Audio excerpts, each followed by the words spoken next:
Bismillahirrahmanirrahim. Assalamualaikum warahmatullahi wabarakatuh. Hi everyone. Welcome to Teaching Proficiency and Competency course. How are you there? Semoga hari ini kita semua dalam keadaan sehat dan semangat ya.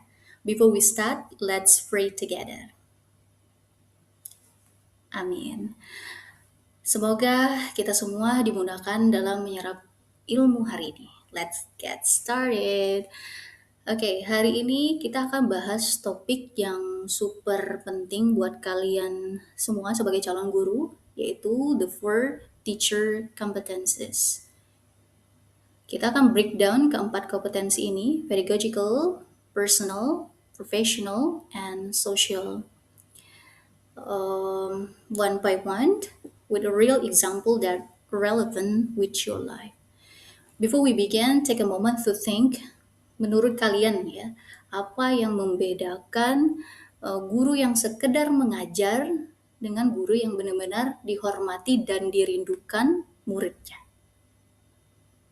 Keep that answer in your mind. We'll come back to it throughout this video. Okay, before we dive in, what does this even matter? Apakah ini cuman teori di kelas saja? Actually, no. Yeah, these four competencies are not just classroom theory.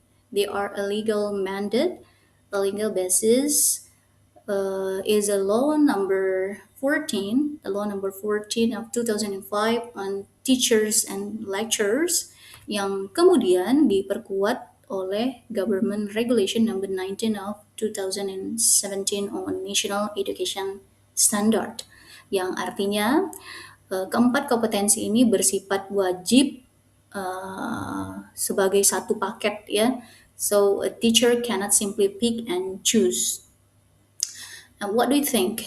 Bisakah seorang guru yang hebat secara akademik tapi tidak bisa berkomunikasi dengan murid dan orang tua? Is he a complete teacher? Okay, we will answer this question step by step. Okay. Next, okay, before we go deep into each one, let's look at the big picture here. Ada 4 kompetensi guru yang perlu kita pahami. Yang pertama ada pedagogical competency, yaitu ability to manage and facilitate students learning, ya. Jadi kemampuan mengolah proses pembelajaran.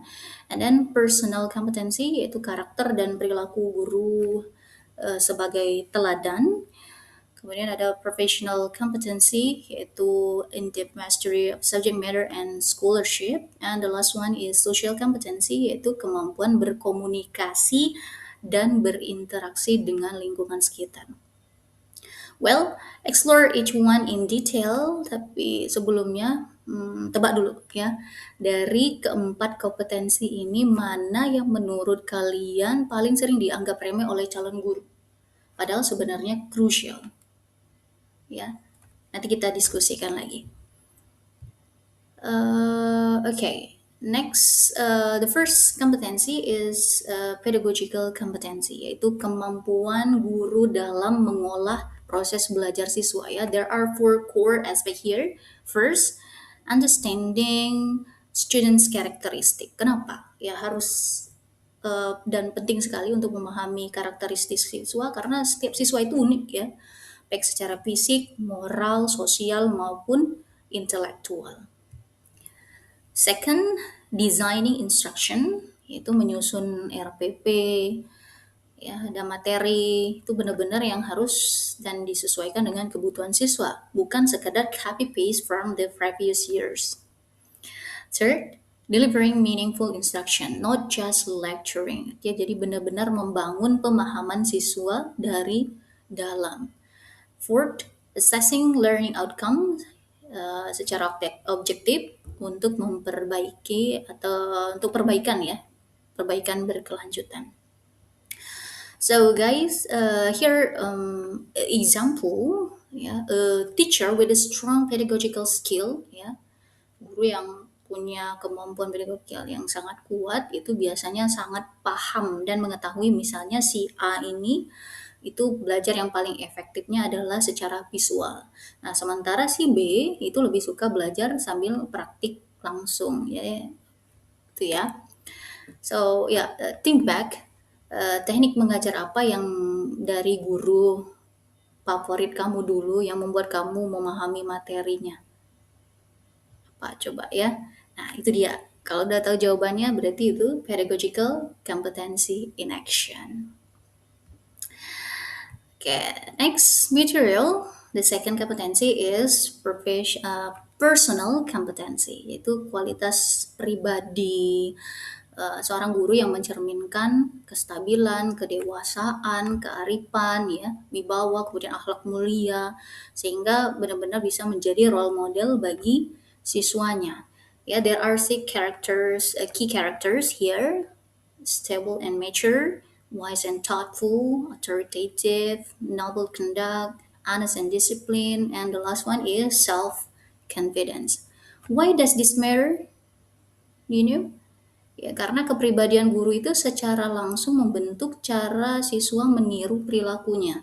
This is what we call the hidden curriculum. Ya, jadi pelajarannya tidak tertulis, ya, tapi yang paling berpengaruh. Ya, ada contohnya misalkan a teacher who is disciplined enough to arrive on time itu nggak perlu lagi banyak ceramah atau ngomelin siswanya, ya. Jadi kebiasaan datang tepat waktu itu atau kebiasaan disiplin akan secara otomatis dilakukan oleh siswanya, ya.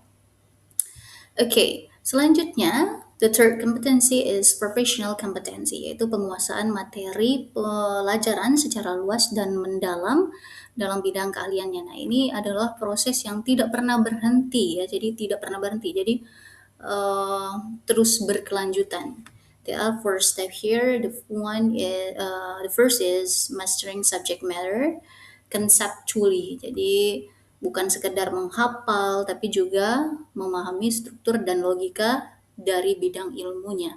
Second, developing curriculum, yaitu agar tetap relevan dengan standar kompetensi yang terus berkembang, ya, terus berkembang.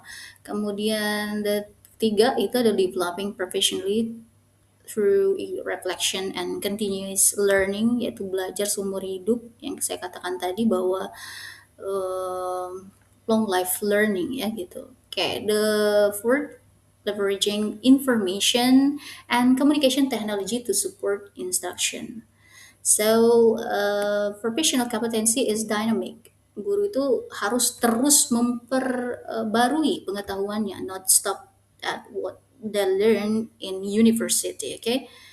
And yeah guys, think about it. Apa kira-kira resikonya yang terjadi apabila seorang guru itu hanya mengandalkan ilmu dari 10 tahun lalu tanpa pernah update, ya? Okay. Next, the fourth competency is social competency, yaitu kemampuan guru untuk berkomunikasi dan berinteraksi secara efektif dengan siswa, sesama guru dan staf, orang tua atau wali murid, dan kemudian masyarakat luas. So, this competency is, ya, inilah yang saya tanyakan di awal. Kompetensi ini sering dianggap remeh, ya, gitu. Padahal sangat krusial because teacher don't work in a vacuum. Jadi mereka berinteraksi dengan banyak orang every single day. Jadi for example, a teacher with strong social competency itu bisa menjelaskan perkembangan anak kepada orang tua secara konstruktif, ya, bukan dengan cara yang berkesan menghakimi. So guys, yeah, the core idea here, a teacher never work alone. They are part of educational ecosystem involving many stakeholders. Successful teaching depends on their ability to build healthy relationship with students, fellow teachers and staff, parents, guardians, and the last one, wider community. Ya, jadi keberhasilan mengajar itu sangat bergantung pada kemampuan membangun relasi yang sehat dengan semua pihak. Baik, pada slide selanjutnya, slide berikut ini, ya, we arrive at a key conclusion. keempat kompetensi ini tidak berdiri sendiri. Together they form a complete professional teacher profile. Coba perhatikan diagram ini. Jadi professional teacher itu ada di tengah ya sebagai hasil akhir yang dikelilingi oleh empat kompetensi yang saling memperkuat satu sama lain ya. Jadi pedagogical enables them to manage and design meaningful learning, and then personal competency makes them a trusted role model. Professional gives them deep mastery of subject matter, and also one social enables them to build effective relationship with all stakeholders. Therefore, if any one competency is weak, yeah, the overall quality of teaching is will suffer.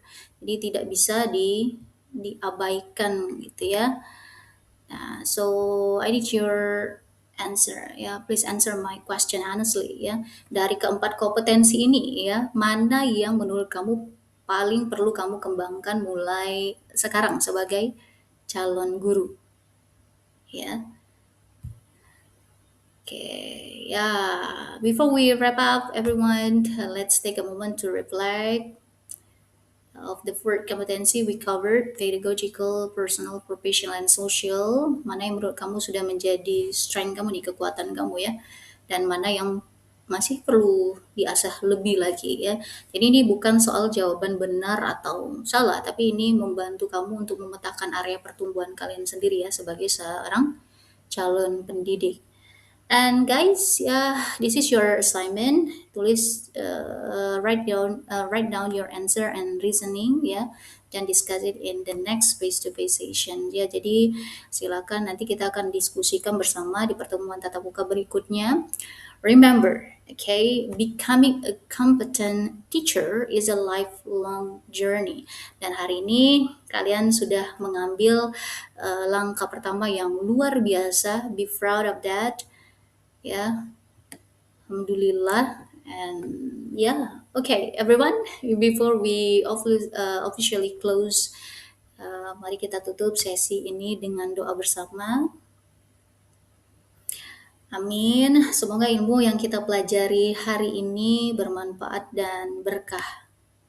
That's wrap for today. Thank you so much for joining this session. I really appreciate your time and attention. Sampai jumpa di pertemuan berikutnya. Take care, stay curious, and keep growing. Wassalamualaikum warahmatullahi wabarakatuh.